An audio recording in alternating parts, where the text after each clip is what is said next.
Thank you, Madam Chair, and to our ranking member. First of all, thank you for holding this hearing. This is an incredible opportunity for us to take advantage of geothermal as well as utilize the new technologies that are out there. And I say that because after California, Nevada is the second most heavily geothermal installed state in the nation, and has the greatest untapped geothermal potential of any state. In fact, a 2008 U.S. Geological Survey report suggested that Nevada alone, by the most conservative estimate, had nearly 996 megawatts of undiscovered geothermal resources, or roughly enough to cover electricity demands of 747,000 homes. And so we are excited to have this hearing today for that reason. Because it is an untapped resources, and what we are hearing today with the opportunities to enhance this resources. Senator Wyden and I just recently introduced the Geothermal Energy Opportunities Act. Many of you are already familiar with it, but it sets the national geothermal energy generation goals over a 10-year period, directs the Department of the Interior to identify high-priority areas on our public lands most apt for future development. It reduces the barriers to obtaining leases, allowing co-production on areas already developed for other energy development. And it promotes geothermal heat pump research and development for large-scale applications, and it sets up public-private partnerships to improve geothermal data collection in order to reduce risk and help advance potential projects. Paul and everyone on the panel, thank you so much. Paul, it's great to see you. We've had the opportunity to talk in Nevada on several occasions. I also want to congratulate Ormat, who just begun construction this Monday on a new geothermal facility in Reno, and it's going to provide electricity for 22,000 homes, right? While offsetting 4 million tons of CO2. So congratulations on that. So let me start with, this is a great conversation.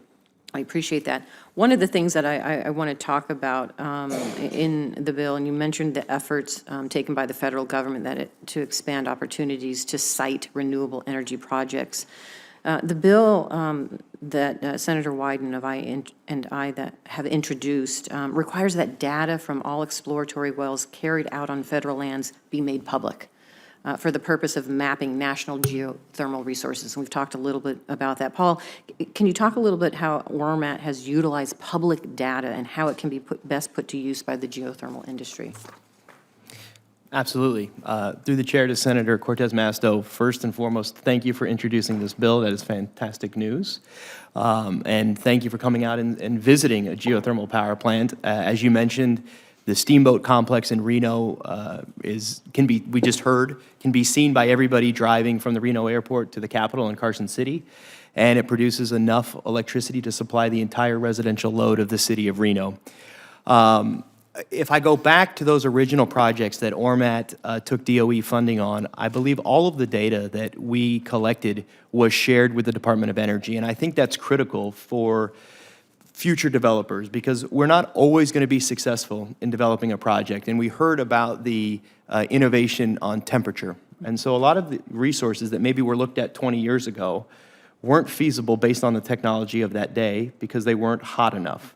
And so being able to go back to DOE or going back to NREL or to our University of Nevada, Reno, Great Basin Geothermal Center, and getting some of that data has allowed us to reevaluate it decades later and say, actually, that resource might be developable today with our new innovative technology. And so Ormat absolutely looks at all of the institutions where this data is collected and mined, and I think it's a brilliant idea to, especially if you're getting federal funds, to share that information and use it to expand the industry as quickly as possible.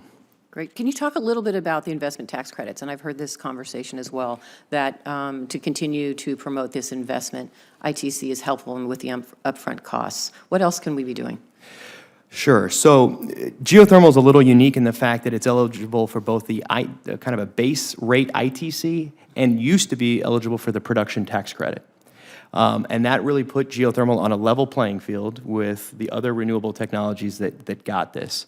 In the last extension of the production tax credit, geothermal was not included in that. And so it fell back to, it kind of reverted back to a 10% investment tax credit.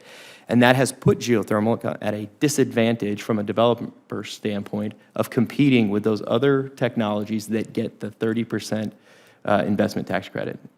I I think I misspoke earlier in production. They get a 30% investment tax credit, we get a 10%.